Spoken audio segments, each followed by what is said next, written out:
Hello and welcome back to another episode of weirdo ढंग से बात कर। मैं हूं आपका host weirdo. Thank you so much for tuning into this podcast, it really means a lot. And आपने इससे पहले के अगर 3 एपिसोड्स मिस कर दिए तो जाओ जाके देखो, मेरे चैनल पे अपलोडेड है। आपको कुछ भी पसंद आ रहा है, लाइक करो, कमेंट करो, शेयर करो, spread the word around. And मेरे चैनल पे सब्सक्राइब का बटन है, तो सब्सक्राइब का बटन दबाओ। और जैसा कि मैंने पिछले एपिसोड में बोला था, मैं बहुत इंटरेस्टिंग गेस्ट्स लेके आता हूँ। We do have a very interesting guest on the podcast. For people who don't know who Prosenjit Kundu is, Kundu sir is a dancer. He labels himself as a dancing nomad, which he is because he used to dance in USA before that, and in early 2000s he came to India with like a intention of spreading knowledge and skills regarding street dance forms. And he has been traveling in India since then and still is traveling in India, like, taking workshops, educating people, teaching them, training them. And he has been doing this for a really long time and very selflessly. And he's the reason behind a lot of polished and very cream dancers of India. So, without any further ado, I'd like to just, start the podcast because it was an honor to sit with someone who has been a OG of my field. So, the episode with Kundu sir starts in 3, 2, 1. Hello. So, welcome, sir. Yes, Welcome to yes. the podcast. Thank you for doing this. Sure. Uh, it feels a bit heavy to sit with someone who has been doing this for a long time and is reason for a lot of polished dancers in India. So, how did you started it? Like, initially, how did dance came to your life? Well, I got introduced to dancing when I was about 15, age of 15. It was a couple friends of mine, two guys, Brendan and Vernon, back where I grew up. I grew up in a state called Virginia, and it was like the Northern Virginia area, so kind of close to Washington, D.C., for people who are not familiar with where Virginia is located. So these couple friends introduced me to hip hop. It was just like I just went to Brendan's house. Actually, I went to go pick up some cassette tapes, and a couple of the cassette tapes he that I was picking up was Fat Boys and Run DMC. Probably you're not familiar with maybe Run DMC Run you are, DMC, but Fat Boy. Boys. Yeah, really? Yeah, Okay. Shidi put me on to some good people. You know what's funny? I had all these cassette tapes. I actually gave it to Shri, so maybe she showed it to you. It is pretty funny that I also have pictures of those cassettes. Oh, really? Okay, Yeah. I gave her I'll like show it to you later. I do Sure. have those pictures. Sure. I had all these cassette tapes. I was like, here, take them. I gave her some books on dance and stuff. Some, a lot of old vintage stuff that were super cool. So yeah. So it started with so that was my beginning. I remember we were practicing in the basement, and my first dance move that I learned was the running man. And I remember there's so in the basements there had like beams. Yeah. So I would hold the beam and, practice this move. And then, okay, I was like, I got it. So next step. So I learned like a few other moves that day. So that day was like right after school, and it ended up being till like kind of late night, and then I had to go home. So that was like my real intro where I started dancing. I mean, I did a little bit of break dancing as a kid, but just for like, they say like just for giggles. Yeah. Like a wave or something, and maybe a backspin. But that was like really where it kind of started for me. It was the year 1990, and I was 15. It was like, I think 10th grade, 9th or 10th grade, yeah. So you stumbled upon hip hop first. Yeah, I started as a hip hop, yeah, because see, a house was especially then, it was quite underground. But hip hop, you would see it on like the music videos. So after that, I was hanging out with these guys. We would I would dance with them. We would like a lot of our days were like after school, we would go back home and we would like just practice, and we'd watch music videos like Like there was this UMTV Raps. How are you watching these videos? Is it a CD? Is it No, YouTube? no. So it was a TV. So it was like maybe 3 o'clock to 4 o'clock was this program. So there was like UMTV Raps. Then there was like Rap City. Then there was like Soul Train on the weekends. I think it was Saturday or Sunday. I don't remember. Def Comedy Jam where they had the dance part at the end. So we would watch these shows, especially like right after school, because there was like this hour to this hour was like all like hip hop videos, you know, and then hip hop music videos. And then after that was like right after, say, UMTV Raps was like Rap City afterwards. So I'd watch this and, you know, I was just like into the music and also just like where we would also like watch dance clips within the music video. So back then, a lot of the artists used to dance as well. Like, you know, Big Daddy Kane or Redhead Kingpin. You know, a lot of these rappers at that time used to dance with their dancers, and they wouldn't have like 30, 40 dancers in the back or anything. It was just like maybe 2 dancers, and you kind of knew who they were, you know? So EPMD was a group that they had Scoop and Scrap. And, you know, so these dancers also kind of gained popularity as well, many of the times, you know? So now it's like things have changed. I mean, it's changed for like a long time. But yeah, that was like the early days when I got into to dancing, you know? So that was my introduction. So it was hip hop first. I was 15, and it was about the age of 17 is when I went to my first house club. I heard about house dancing. I heard about house music. But their clubs, you have to be of age of 18. And I only got into this club because my like a hookup of a friend, you know, because you got to show your ID and everything, and you need a connection. Kind of like my friend was friends with somebody who, so we got hooked up, but they're not supposed to. And I always looked much younger than with my age. Even when I was 18, people thought I was 16, and you know, so at 17 I was looking like I was 15 anyways. So that was my first time going to a house club, and that's when I was like, wow, this is like, you know, it was like, it's like when you meet that one person that you just fall in love with. It was kind of like that for me. I was just like mesmerized by the whole scene, like, you know, being in this big kind of warehouse kind of space. So that club I first went to was called Tracks. And it was like a place where it was just like house music. And, you know, it's like I saw like everything under the roof. I remember like there was like the drag queens, but then there was like the circles with the house dancers. And then you got people just dancing. And then you got like, there were all kinds of people. Like I remember there were a couple of midgets that I would see all the time. And like nobody like batted an eye. It didn't matter how you dressed. And it didn't matter like what's your background. And it was like a mix of like blacks, whites, Latinos, Asians, you know, because before that I had gone to some hip hop clubs. So generally the hip hop clubs where I would go, it was predominantly black. You wouldn't see anybody outside who wasn't black, you know. And where I grew up down in like Richmond and Northern Virginia and stuff, it was like those, especially in Richmond, was predominantly black, DC black. So I was always like that, you know, that speckle sand, like a sand grain or whatever in there. Yeah, in the mix. Anyone can spot you, yeah.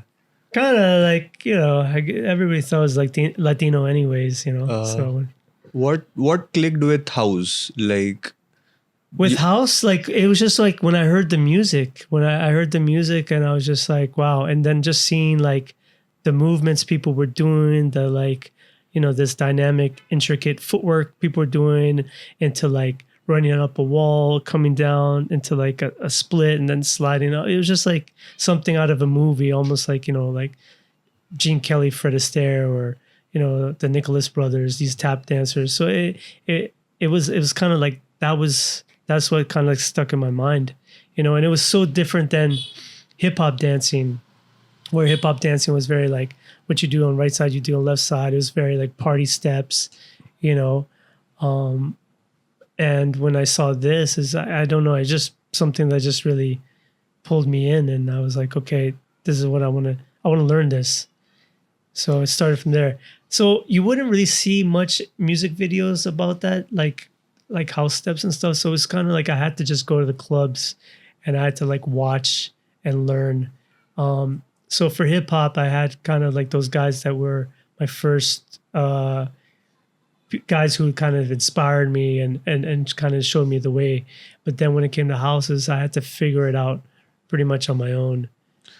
Because still like I come from like all of my friends are like pretty well read, pretty educated, but still they know house music Okay. and they don't know house dance that well.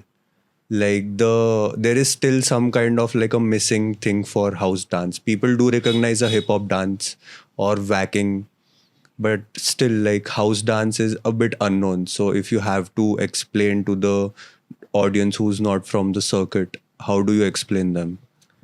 Well, see, with a lot of different dance forms, there's always like different interpretations of the same thing. So somebody could be very footwork oriented while somebody might have really big movements and spins and jumps and stuff. So I mean, it's still all house dancing, you know. It's really just it's a vibe for sure, but it's like, you know, it's something like I don't think there's like a clear definition. Like when I say ballet, there's a clear definition of Yeah, ballet. it's like you have to feel it or see it to get it. Yeah, I would say that because it's again, it goes back to like one's interpretation. There are codified steps that have become kind of universal, but when I started house dancing, I didn't know any of those, never heard those steps until I later moved to New York, and that was like that was 8 years after I started dancing, you know. So when I got into house, I got introduced to house when I was 17. When I started really dancing house was at 18. I moved to New York 23. So I was already house dancing for 5 years. And then before that, I was already doing hip hop like 3 years, right? So I had already danced about 8 years before even moving to New York. But with hip hop, there was the clear defined movements like this is the Running Man, this is the WAP, this is the Roger Rabbit, this is the Alf. You know, there were steps that like the Humpty Dance. These were like steps that were defined. And some of them even had like a song, and in the song they told you how to do the dance, like the Humpty Dance, you know, Humpty for dance. example. Yeah, so it was like that. But with house is very like I remember when I first saw a house in this club in DC, like the way people danced, each person had a very different and unique style. But then yet when you're seeing it so much, you kind of like saw that other people kind of influenced other people. So I would say now nobody knows about like the DC style of house, but I remember seeing it and it was quite different to say New York way of doing house. You know, New York has its way of doing house and DC had a very different way of doing house and stuff like that. So remember with these clubs, there were people doing house in different regions of the country, and the way they did it was different. You know, it's just like it's like, I mean, you know, bring it back to India. It's like there's like, you know, the universal Indian language, but then there's so much different little cultures, subcultures within the country as well, right? Even with the folk dances. Yes. Yeah. So, I mean, taking a sari, for example, but then the way they wear the saris in different parts is different. The colors, the everything, you know, how they wear it, and you know, so it's kind of like that, right? It is still visible in the street scene as well. Yeah. Like dancers from Delhi dance in a particular way. Yeah. So you go to that Delhi. is also visible here. That's what I'm saying. So now that the dance scene has been pretty alive for now, like over 10 years around the country, that now like when you go to each city, like you'll see like the way they dance, and it's different from like the way you dance here in your city. It's different than how they do it up north or down south, right?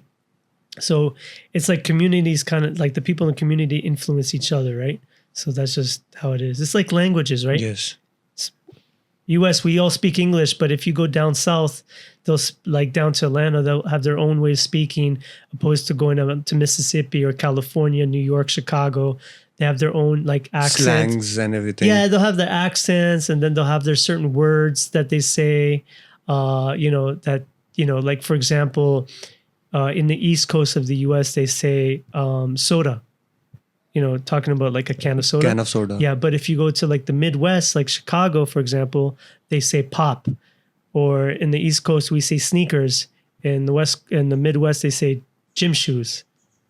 So they have some. So it's like that, and also like little accents. If you go say to like Boston and stuff, they have a different accent and stuff like that. So same in India as well, right? It's like I know the Delhiites speak differently than the Mumbaikars, and maybe.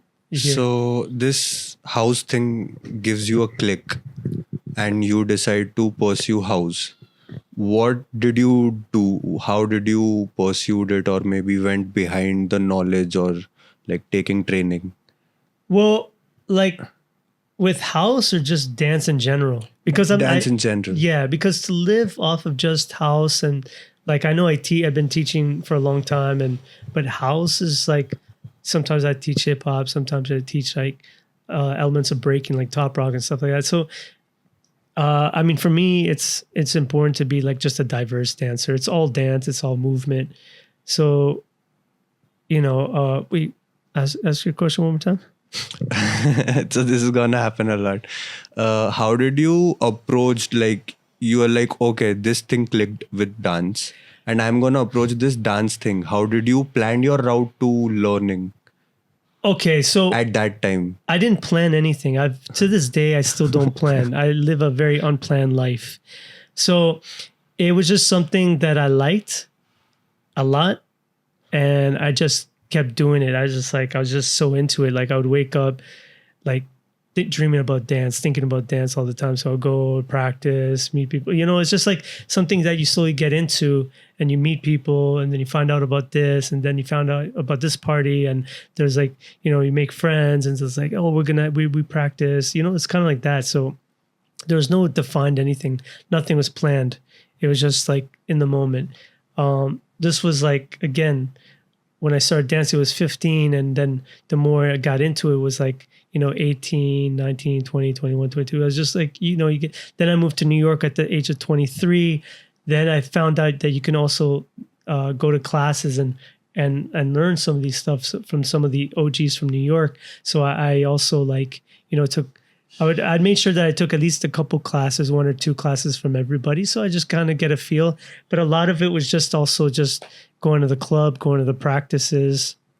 There was a place in New York called Faisal's. Yeah. So I used to go there and practice with some of the guys.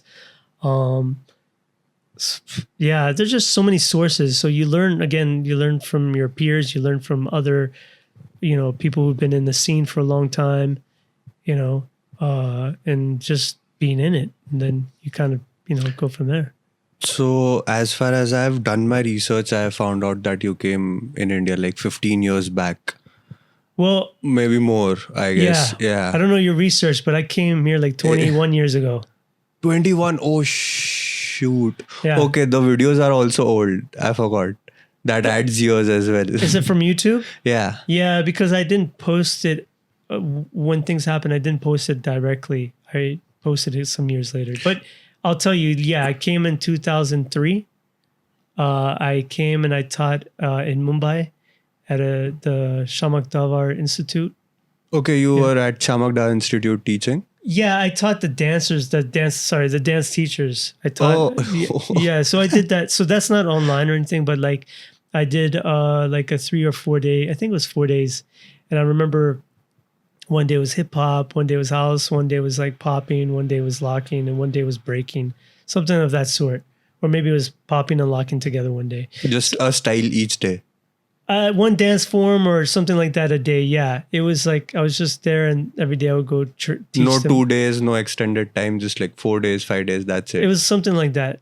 I don't remember all the details, but yeah, it was something of that sort. It could have been 3 days, I don't know, but I remember it was a few days, and I taught, and there was quite a bit. All the teachers of Shamak were there, and they were wearing their like black outfit. If I didn't know, it says Shamak, the company T-shirt and everything, t-shirt, yeah. and they were barefoot and stuff like that, And this was 2003. and a lot of the terminology and obviously like the dance and stuff, nobody even knew or heard or nothing of this. I was like, okay, cool. I was like, it was kind of like, it's kind of like gave me an idea of what people knew here already. So I was like, so I kind of put it in the back of my mind that I'll come back again. I don't know when, but I'll come back and I'll do something, more grand than this, So it was 2 years later after that I decided to come and move here at 2005. First light out for the episode. Yeah. Okay, no worries. Yeah, sorry. Yeah. So that was 2005 when I decided to move here, and when I first came to India, I didn't have much of a relationship with India. I wasn't born here. I was born in France and grew up in the North Canada and US. But coming here, 2003, I came when I was 10. So that was 1985 with my family, short trip to Calcutta, left, got really sick, was like, I'm not coming back here ever again.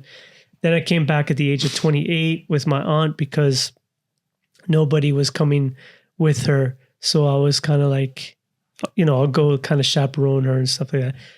One second time, that's when I taught for Shamak, but I did Calcutta, Mumbai. But when I went to Calcutta, same thing, repeat. I got really sick, was in bed the whole time I was there. The day I left is kind of like when I felt better. And I was like, it was just, but I had such a good experience in Mumbai, not for the workshops, but I remember I would go out to the parties and stuff like that. I found out about some clubs and stuff. I was like, wow, okay, people are quite progressive, and it had a very different vibe than say Calcutta, Mumbai, 2003, and then I moved back in 2005, and then when I came here, I was like kind of lost and confused, Regarding so many things. I mean, I don't speak the language. I didn't know the culture. People exploit you here. If they can tell you're not from here, you're a foreigner, farang. So they took advantage of that for sure. I remember that.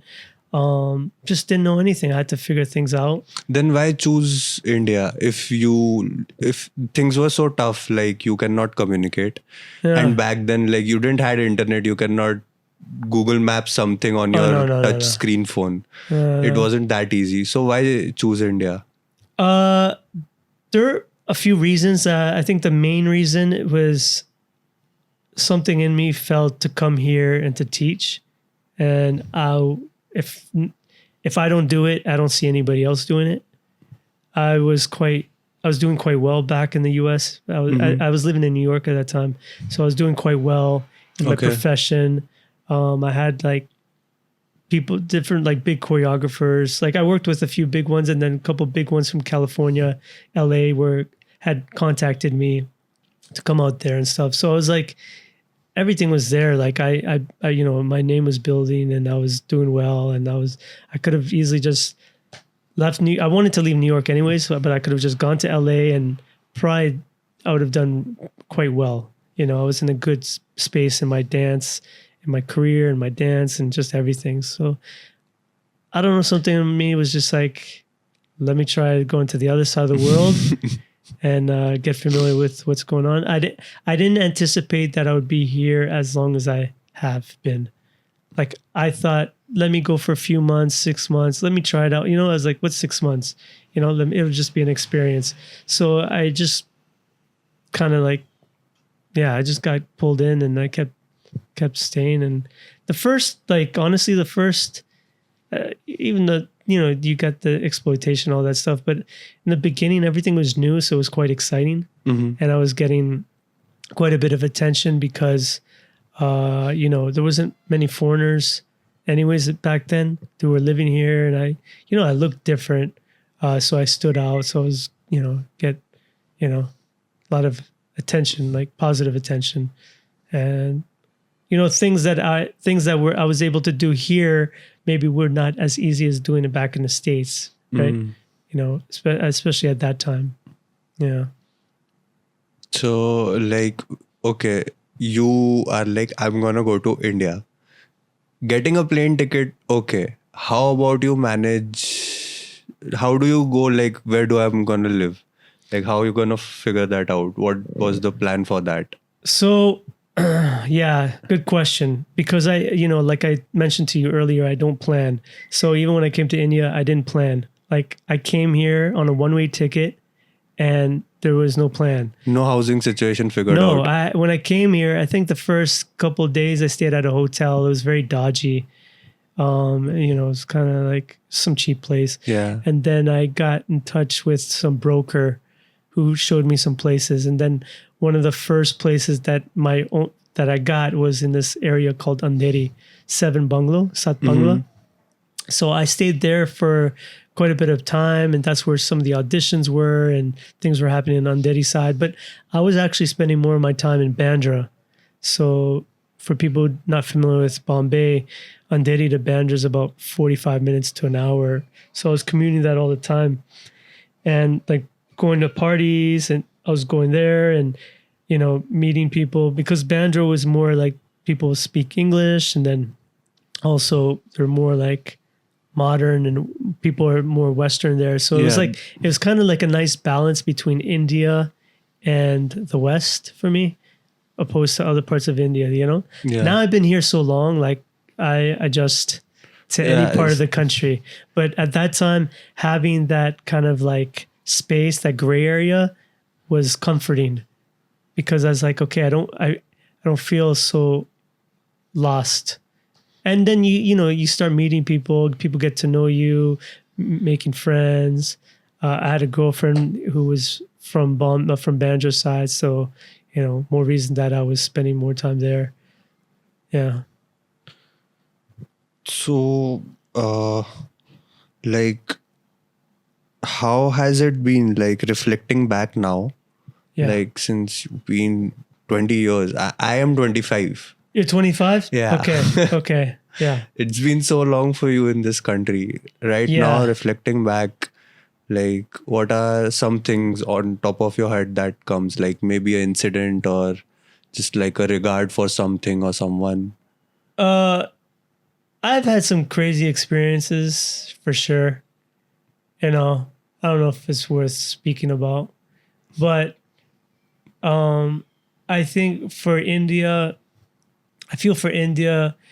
it's a place that can really humble you.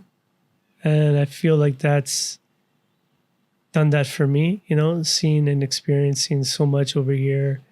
We have kind of like growing up in the West, we have kind of like certain way of thinking, and that changed after being in a place like India, So, In what ways, if there is something particular? well, I don't remember how I was back then so much. I think as you get older, you kind of forget. Maybe you can remember or forget, because we change as people, Yeah. right? Like how I am now, not the same. Won't when- be same. You're 25, right? Yeah. Yeah, like I wasn't. 25 is different energy. But I would say I would say I'm very patient. I'm pretty like relaxed, pretty shanti. I don't get so worked up and upset about things. Just let life be, and always just being grateful for everything I have. Also, I feel, having taught in the U.S., having taught in Canada, Europe, and Asia and stuff, and especially in India, like India meaning like India, Sri Lanka, Bangladesh, Nepal, all these places, they're very like grateful and thankful to learn. When I was teaching in New York, I mean, people were thankful, but it was more like, it's just like, oh, it's a class, it's like, it could be almost like time pass and stuff. But here people are super hungry. So even like in this city now, we're an indoor city, and I came 2 years ago, and a lot of students that were at the workshop 2 years ago are back here, and they're like, we've been practicing whatever you taught us. We've been practicing and watching your tutorials on YouTube, and and just kept with it. So whatever limited resources, they're still like appreciative, and they'll still go with it. So yeah, so that's nice.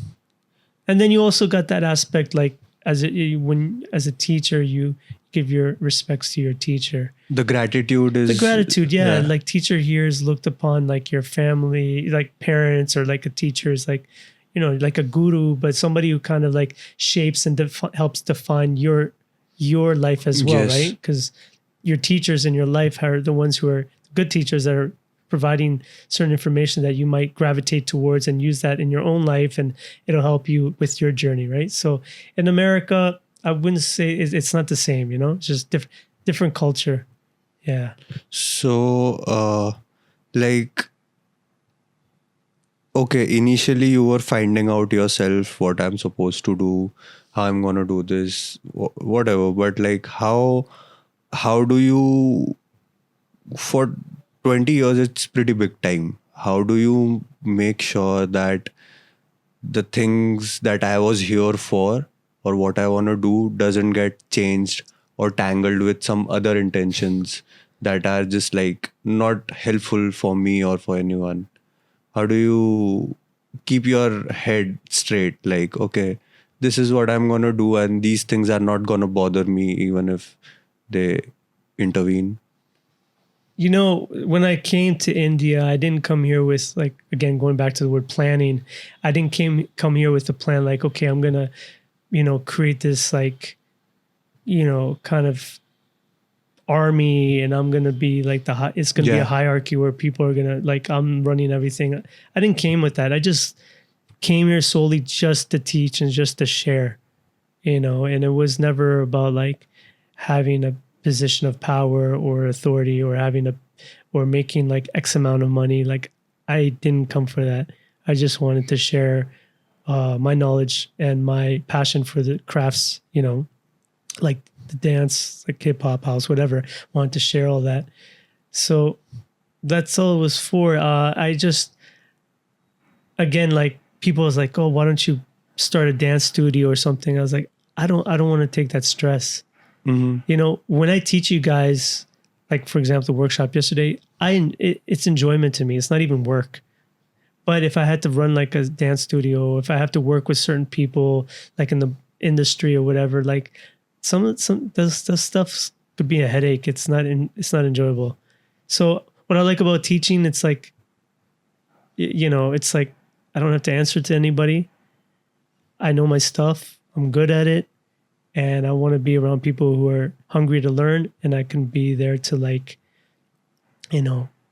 Provide for them. yeah, provide for them. And yeah, so that's it, and keep my life simple.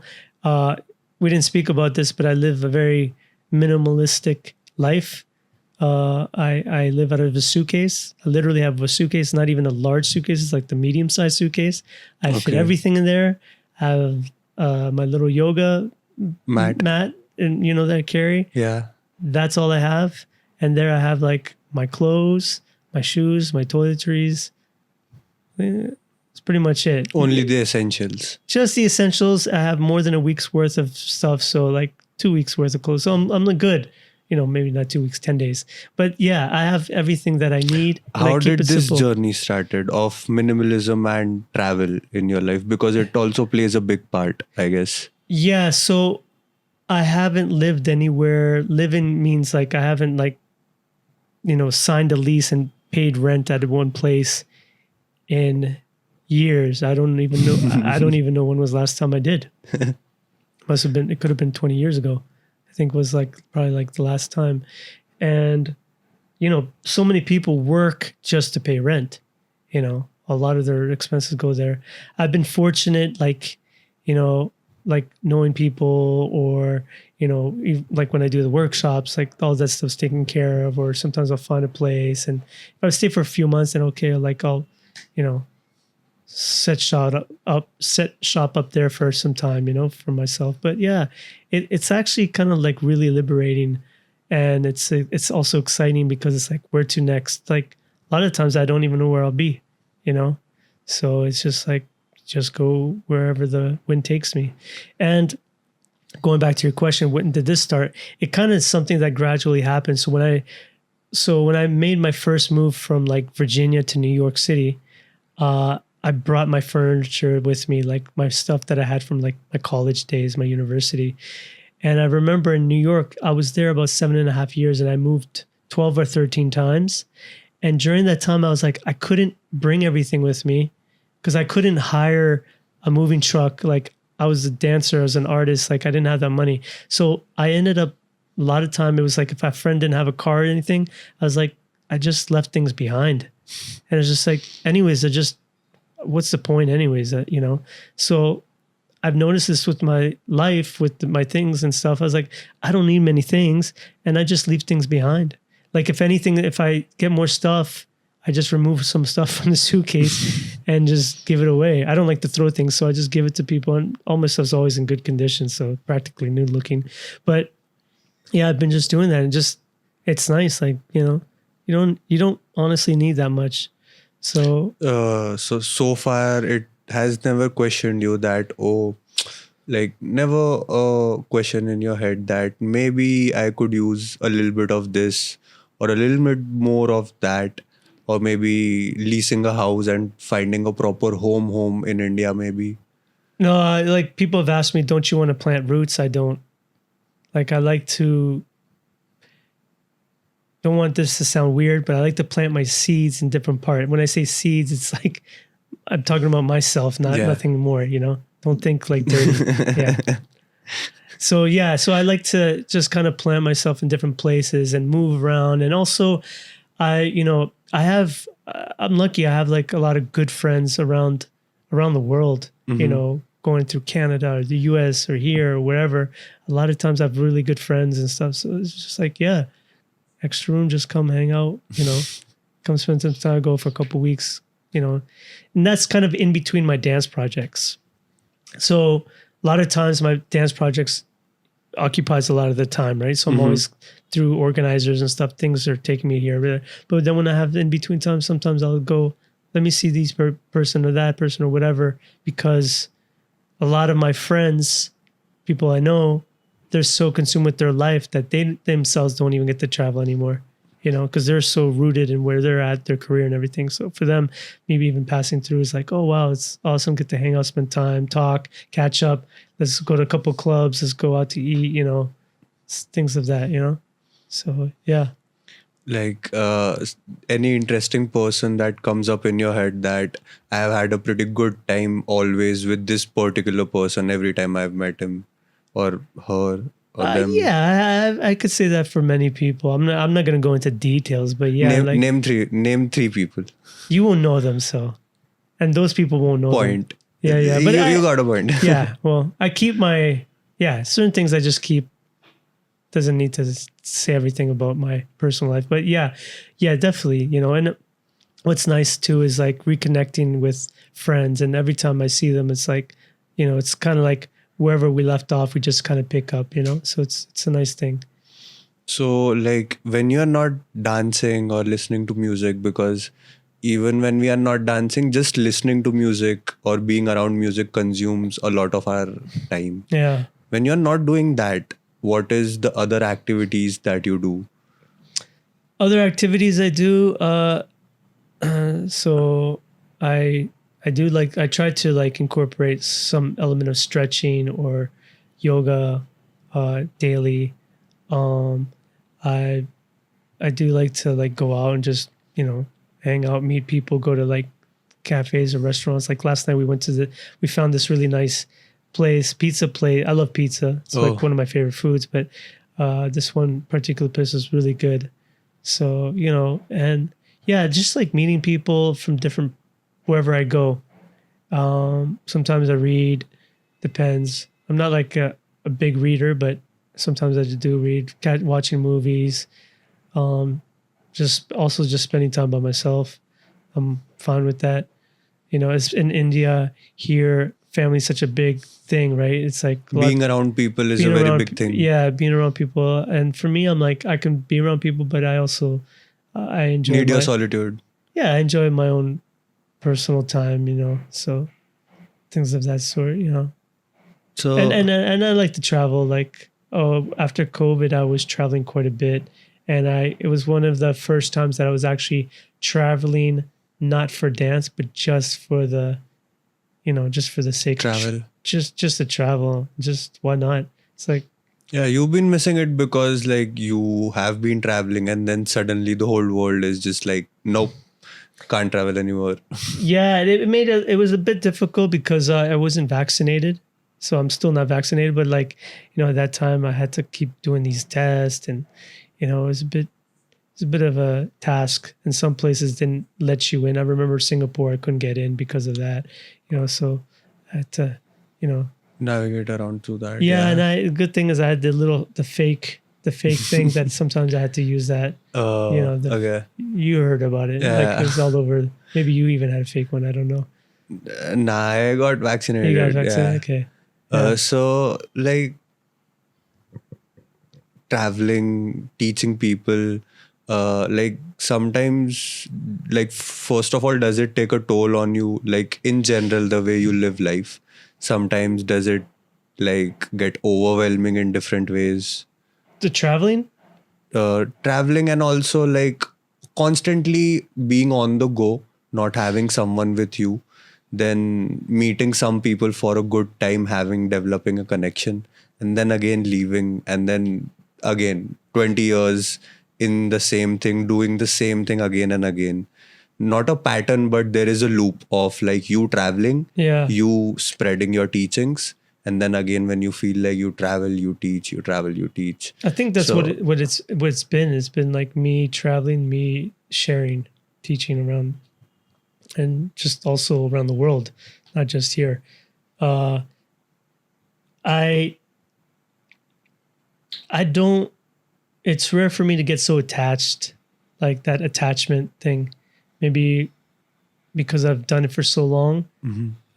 Being attached, like people can be attached to a place or attached to a person or people. People, especially people who are born and raised in one place and they have their friend circle and then they have their family. If they leave, it's very difficult. They have that feeling of homesickness and stuff. I don't get that because I've been doing this for so long. Even when I left Virginia, to New York and moving around, and I kind of like, I don't want to say I became numb to it, but I I understood it. I understood that feeling and how to live with that.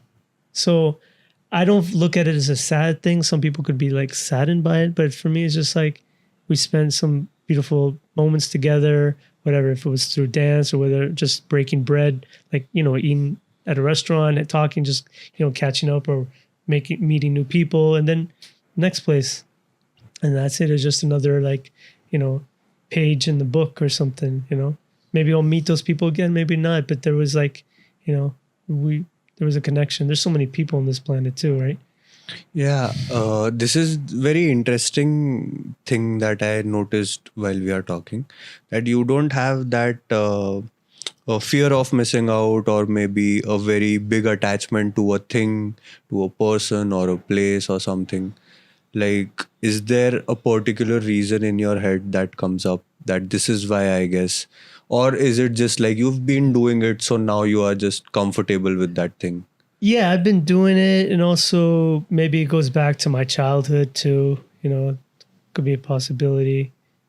I don't want to go into details, but like No worries. I didn't grow up with my mom, and I grew up with my dad, and my dad worked a lot, so I didn't really get to see him too much. So it's kind of like I had to figure things out at a young age, you know. S- So while a Well, lot of kids have that nurturing from their parents, or at least one, mhm. I don't feel like I really had it like at all, you know. Is there a place or like a person when you meet them feels like home? Like, yo, it's so good to see you, or it's so good to be back in this city. I think Like, it's this is like favorite. I don't know. I don't think I have that like well, it's good to meet a lot of people, like even like seeing my cousins or my family. Like I don't see them too often, but it always feels good. But then I also see like because I hadn't been back for a couple of years, like I see everybody getting older, aging, things have changed, dynamics and stuff. And it's kind of like I'm a bit of an outsider, Mm-hmm. because I've been gone for so long. And then I go back out, I kind of like, so I do that. So it just kind of comes with the territory, I guess. Well, nobody else in my family or even my circle of friends are like me in that sense. I don't even know if I don't know anybody else. So I give the title to myself as like a dance nomad. Yeah, Dance I've nomad. heard that a lot from you. Yeah, because I think that's the best way, or a, a traveling dancer or something. That's like That's the best way you can keep it out.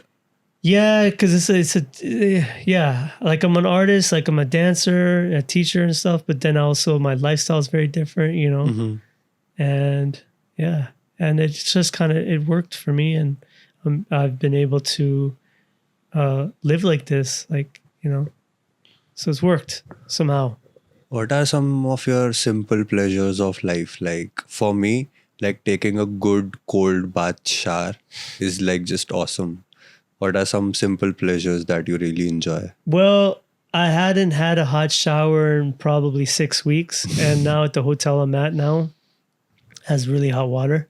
So I've been really enjoying the hot showers. So yeah, I see that. I don't mind the cold showers because uh, climate's been kind of warm anyways, so I don't mind the cold showers at all. So, but yeah, having a hot one definitely feels good. Feels good on the, the muscles and stuff and the shoulders and all that. So it's nice. Yeah, just simple things like good night's sleep. Eating good food. I enjoy some good food. Just it doesn't have to be anything crazy or exciting. I've done a lot of the crazy exciting stuff. So Do you, so when you are alone, when you're enjoying your own company, are you thinking of something? Are you like just sitting in silence, maybe watching stars? Like what's going on when you are just by yourself? What is going on in your head? well, when I say by myself, it means I don't have to like be around other people. I'm not just like sitting and idle, and I it yeah, it could be in my thoughts, but generally I'm not like sitting and looking at the stars and stuff. But that's nice too. I've done that before, so I can't really give you a defined answer because it's just like right now before coming here, I was like looking outside. I was just admiring your view. It's a beautiful view. You guys can't see it, but yeah, there's like the palm trees and you got the plants and stuff and the beautiful blue sky. So that's nice. Just appreciating uh nature and what has been gifted to us from you know Kundu House project was like later, a bit later part of like your journey in India, right? If I'm yeah, not it, wrong. it it came later. How much later? Probably like at least 5, 6, 7 years later after I'd already been here. So how it started, so the actual, when you say Kundu house, it wasn't really meant for house dancing, had nothing to do with that. It was just people would come to my house to train. And I just kept it very simple. It was just like kind of a project I would do, train these kids, in between my whatever projects, gigs, whatever assignments I had. So I just kept it like that. Like Kundu House, we're going to Kundu's house for practice and stuff like that. That's, so KHP, Kundu House Project, simple, kept it, So there were a lot of the kids that were really eager to learn and take it further. And they would come to my house and they would like, learn and train. And I would train them daily for 2, 3 hours a day, and if they weren't coming, I would call them, come to the house. Sometimes people can get lazy, but I Yeah. was always there to like push them and motivate them. And I spent a lot of time like really training them. And, remember this was about 15, 17 years ago. Now today with these street dance forms in India, now they have a life of their own. But remember at that time, like especially house dancing, I really, really had to push that because it's just like, it's a bit too far over people's heads at that Agreed. time. Now there's like hundreds, I'd probably say at least 1,000 house dancers in India, maybe more. But I started with zero and had to push that. Unlike with maybe, because when I first came here, I was teaching a lot of the kids breaking, Mhm. all their foundations, the top rocks, up rocks, down rocks, the freezes, going to the power moves and stuff like that. So I was teaching a lot of that, and people, that's kind of a form that kind of like automatically like catches people's attention, and people are familiar with it, and they saw the movies, and like they had known about a movie. It's not something that they've never ever seen Yeah, before. like with house, it's like how do you it's like how do you get people into it, because it's so different than the culture here with the music and stuff. A lot of people like they don't register with the music, so it's kind of like an acquired taste, I would say. So it's not for everybody. So that was really a harder one to like really push. And also like I had, still to this day being very patient and teaching and breaking things down. And the way I had to teach here was different than the way I would teach back in the States, where people would be very familiar with the language or the dance or whatever. Here I had to really break everything down. Slowly. Everything was broken to the core. I was breaking it down. And I was doing this like, I was teaching, after me training and teaching, like there's no international teacher that came at least 10, 12, 13 years later. But already when they had come, already the information was, pushed out here for over a decade. So it wasn't so hard for some of the people who would come here to teach. They're like, okay, they're familiar with this already, So, but somebody, came here to do that, and that was me. So I had to like, what's it called? Dissect it. Not dissect it, lay down the grassroots, Okay. Building the foundation, yeah. Really building the foundation and really like being patient and letting them understand, and, because it was so like when you'd never heard of anything and all of a sudden it's like this new thing, it's like, okay, how do people register with it? There's no, like I think with hip hop, people knew hip hop music already, even though it was like 50 Cent and Eminem, that was probably their, as far as they knew, at least there was something. There's some point of reference. There's some point of reference, but like with house is like, geez. And house dancing is like, of all that I taught, people have the hardest time picking up house from from hip hop to popping to locking. Yeah. It's a dancer's dance. Mm-hmm. You can't really fake it. You cannot fake house dance. You can't fake it. Yeah. So yeah. So we are 50 minutes in. Are you good, or you want to continue a bit more? Yeah. Let's go on. Yeah. I'm not coming back this way for a long time. Who knows? I might come to some Gurukul situation and we might be doing it again, because I've missed you twice at Miss B. Okay. And again after Corona, when you did Gurukul at Goa on the beaches. Yeah. Just the idea of you, house music and beaches was just extremely awesome in my head, but I just couldn't make it. Yeah. So probably, who knows, I might travel again, might meet you again. Yeah. So people for like me or even other people in the scene, what kind of like things you'd recommend them, like maybe mentally or some physically, how to just go about dance if they're actually pursuing it? I think for me, maintaining the love for dance is very important. So when I used to work in the industry, being back in the States or even here, there got to be a time when it became too much. It became work, and I wasn't enjoying it. So I had to take kind of a, 2 steps back, as they say, and that made me enjoy more. That made me enjoy the relationship between dance and me. I think that's what was important. I wanted to keep that fun. Why did I start getting into dance? Because it was just fun. That's it. It was simple. Nothing deep. It was just fun. I enjoyed it. It connected with it. It was like kind of like church for me, you can say. It's something that, touched me, touched my soul and stuff. So I wanted to continue with that. So I left the industry some years ago, and I just keep it, to teaching and traveling. I'm I haven't been in the industry for years. It's actually better. I guess you can tell it because you've been to the both sides and you've lived it.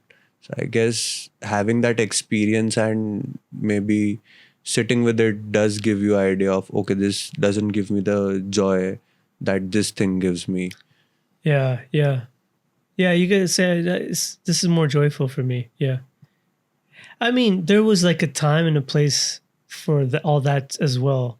But now, like, I don't care for all that. I don't want to run after this. A or lot that. of times, like dancers, let's just say for me, within few years I will have a pressure from my family to give Yeah. money and this and that. And here is where sometimes people do get deviated. Like, okay, we might not provide as quality things to people or community or Mm, internet. We'll do something that they want, and it is okay, you are giving them what they want, but the actual information or the actual thing that you wanted to spread out, mm, that intention is just like now gone. mm. How do you make sure that you don't, like, you do what you are supposed to do? Like, how do you figure out that, okay, this thing is going to fulfill the intention that I am going to carry? So how do you like see it? Because I can ask my teachers. You are gonna ask to no one. You don't have those people to guide you Yeah. in a better way. So how do you go about it? That, okay, I'm not gonna do this commercial Bollywood class Yeah. that is just very basic 1, 2 on the same sides, Mhm. not ambidextrous. People Yeah. are not learning anything. Yeah. It's like doing Zumba. Yeah, so how do you navigate around that? Like, because obviously that would have been a question in your head as well. So like I told you earlier, I don't do any of this for money. As Mm-hmm. long as like I'm making enough to like survive, I'm fine. I make a little bit more than that, but like that stuff's not important to me. I'm not. I know a lot of dancers like take on these other jobs, for wedding dances and like you were saying Bollywood stuff or whatever, or even in the States is like bar mitzvahs and all that. It's like no, I'm sticking to like what I like. Even though it's dance, it might if it's not something that I enjoy in dance, like if I'm doing like all this kind of stuff on stage and you know I'm not gonna do it. It has to be. I want to maintain that being a pure artist for myself, and I enjoy creating and even with the like social media stuff, like I enjoy making videos and stuff. It's fun, whatever it is. But your videos are very different. Even if they are on a Bollywood song, you Yeah, can see that, okay, there is information. If you are a dancer, you can see the nuance of styles and things yeah, you are doing. yeah. So, yeah, it is pretty visible in your videos as well that it is not just for doing this song or just for doing Yeah, these yeah, steps. yeah. It's just fun, and the way I look at it, even with the videos that I do, it's like it's like somebody who's going down like a footpath or something, and they're dropping crumbs to know their way back. So it's like me drop. It's like just dropping my crumbs in my journey of life. So it's like, oh, like I did that 7, 8 years ago. I remember that. Just like kind of memories. People take pictures similar to that, right? Any recent memory that just randomly popped up in your head that, oh, just a very big nostalgia of this memory just came to me out of nowhere? Right now, Recently, like within 1 or 2 days? no, I can't think of anything 1 or 2 days. But as I was talking to you right now Mm-hmm. about some of the older content that brought when I go back to look, one particular video just came in my mind. There was this video that I did. It was by an artist, Teddy Riley, New Jack Swing, New Jack Swing. and Oof, I don't. what dance form? Yeah, well, I don't know if you saw the video on YouTube, but I had done it. We had done it on the streets of Bombay, and this is must be at least 12, 13 years ago. But this was before people were making video content. But I was making a bunch of these videos, but for some reason that one came into my head. And then Sambo's in there. Mhm. There's a scene where the rickshaw he comes out and he starts locking and stuff, you know. Was it a rickshaw? No, it wasn't a rickshaw. It was a guy like pulling a cart, but he was on top. Yeah, it was some kind of like a vehicle. I remember I was going through like your whole YouTube because Yeah. it is like actually well documented, like as much as it can be Yeah. during those times. It was pretty much great, Mm. and it holds a lot of old information regarding India. Mm-hmm. So like it popped up in my research, and I did look at those videos. Mm-hmm. They were pretty interesting. Yeah. I saw you had that Tony Stark look going on initially in the videos. I You did. had the beard and everything. I did. The goatee. Yeah. Yeah, I've had many different looks, but yeah, that was definitely one. What was your favorite look that at this time I just loved this look and it was awesome. I mean, I for some time I had bald, like I used to shave my head bald, so that was a particular look. I had cornrows, braids going back like that. So I used to have when I had long hair. That was in my New York days. I would have that. I guess I saw those long hair in some kind of a performance you gave. Maybe. That yeah, maybe like recently, like I grew my hair long, but I was like, you know what, maybe it doesn't suit me anymore. Also, with long hair, you have to maintain it. I would Yeah. never put any kind of like oil or anything in my hair. I never do. So it kind of looked dry a little bit, I think, at times because of the humidity here and stuff. So honestly, I think the short hair is the easiest thing. Simple. I wake up, I go. I don't put any products in my hair. I don't do anything. I just keep it simple. So Is there a process of you reflecting back, like maybe just going through what the day passed by or the week passed by, or maybe writing or journaling or something? nah. No. Uh, That's very interesting. it's just like one continuous long day with a bunch of naps. Do you ever come around like a disbalance you feel in life or maybe a lifestyle sometimes? No, I wouldn't say that. No. That is very interesting. I've met a lot of people who lived a similar life, like on the go bag, but they somehow they need crutches, like maybe journaling, maybe talking to a therapist, or maybe having a constant companion with them. Could be a manager, could be anyone, but they do have some kind of problems that they faced because of that lifestyle, and they also have found their own way of like coping up with it or maybe maintaining the balance with it. Yeah. And it is very interesting because you are the first one who doesn't get bothered a lot by these kind of things. And it is actually like you don't get bothered about it, so you don't get into trouble to find a solution for yeah. that. Yeah. Any big Gurukul thing? Gurukul. So yeah, I don't know when I'll be going back to Gurukul. For people who don't know what Gurukul is, it was just like a continuous training thing that I was doing, and this kind of took birth during the COVID time, not being able to use studios and people wanted to learn, so initiated this in the city of Mysore, where I was doing it in the parks. So people would come, and every day we were training in the park. Some people came for I was in Mysore about 4 months. So some people came for the full 4 months. Some people came for just a week or two. It was just every day I was doing this. I don't even think there was no days off. It was just continuous. And then after that, like you said about Goa, after those 4 months, I went to Goa and I continued it in Goa. And then I continued it also in different parts of the country. I even did it actually in like Canada and the US. I did it, but it's on a bigger scale here because people know what Gurukul means, so the name comes from here. It's actually spelled Gurukul, Gurukul, right? Yes. Yeah, but put a flip on it. Actually, Charlie Frost is the one who made the flip Kool. So Gurukul. It's a little different. Kind of gives like a nostalgia of Cool Herc. He also used to spell his name Kool. Yeah. Anything you'd like to say to the dancers or The anything? dancers.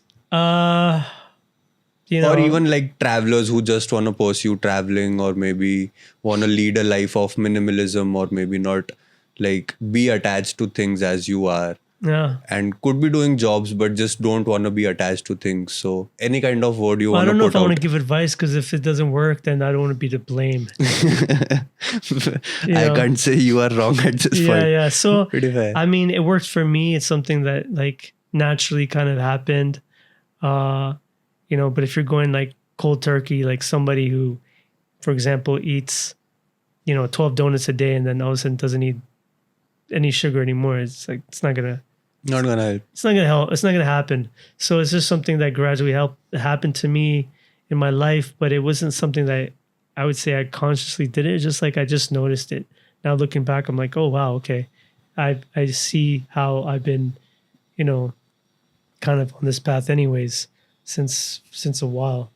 So yeah, you know, it's like in anything in life, it doesn't have to be dance or traveling or whatever. It could be like having passions in your life is quite important, because it's like gives you more excitement in your own personal life, you know, being like people you're passionate about, or people or like things you're passionate about, or you know, whatever it be. To live a life without passion That is fuel like, for your soul yeah, should be I there. mean, just to live a life without passion is just like, it's not really living for me, you know. Yeah, so I enjoy what I do, and I enjoy the places I go to. Not everything is going to be like amazing, but that's just part of the experiences and the journeys. Sometimes I stay at nice hotels, sometimes I don't. Sometimes I meet cool organizers and stuff, sometimes I don't. You know, it is what it is. That's everything in life, you know. Yeah. That is just like huge, because accepting the way things are going is like a big deal for people to not accept, like how can this be happening to me, or how can that person do this. Yeah, it's just like your attitude in life, you know, it's how you take it. Like, you know, that's what I was saying. Like being in India humbled me in the sense that like I don't get so caught up or worked about things. Like, yeah, you know, maybe if I came straight from America back then, you know, like, you know, this needs to be like this and this needs to be like this. I think one of the biggest words that I've taken with me being in this country is the word adjust. Right? You understand? Yeah, Adjust. there is this very famous dialogue in a movie as well that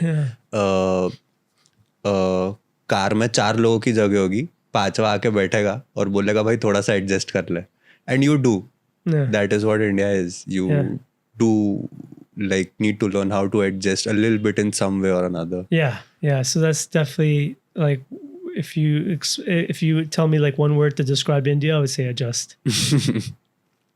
Okay, on that note, we're gonna adjust the frame to shut off. Yes. Thank you so much for coming on this episode. This is Prosenjit Guy Kundu.